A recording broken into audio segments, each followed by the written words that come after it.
तुम्हाला माहित आहे का, साबुदाणा न भिजवता किंवा बटाटे शिजवून न घेता हा उपवासाचा पदार्थ तुम्ही फक्त 15 मिनिटात बनवू शकता।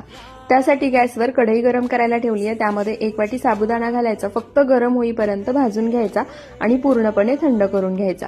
साबुदाणा पूर्णपणे थंड झाला की मिक्सरच्या भांड्यामध्ये काढायचा आणि भरडसर असा वाटून घ्यायचा। पूर्ण बारीक पावडर केली नाही तरी सुद्धा चालेल।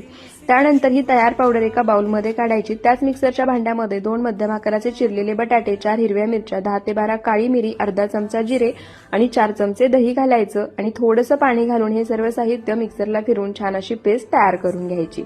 त्यानंतर तयार केलेल्या साबुदाण्याच्या पिठामध्ये 1 चमचा चिली फ्लेक्स, चवीनुसार सेंधव मीठ घालायचं आणि जे आपण तयार करून घेतलेली पेस्ट आहे ती लागेल अशी थोडी थोडी घालायची आणि हे पीठ मळून घ्यायचं। छान घट्टसर असा गोळा तयार करून घ्यायचा। त्यानंतर लगेच थोडंसं तूप हाताला लावायचं, मळून घेतलेल्या पिठातील थोडंसं पीठ काढून घ्यायचं, त्याचा गोळा तयार करायचा आणि जसं व्हिडिओमध्ये दाखवले त्या पद्धतीने गोळा तयार करून मध्यभागी प्रेस करायचा। त्यानंतर अंगठा आणि शेजारच्या बाजूने जसं मी व्हिडिओमध्ये दाखवले त्या पद्धतीने कटलेटचा आकार द्यायचा। सर्व कटलेट याच पद्धतीने बनवून घ्यायचे।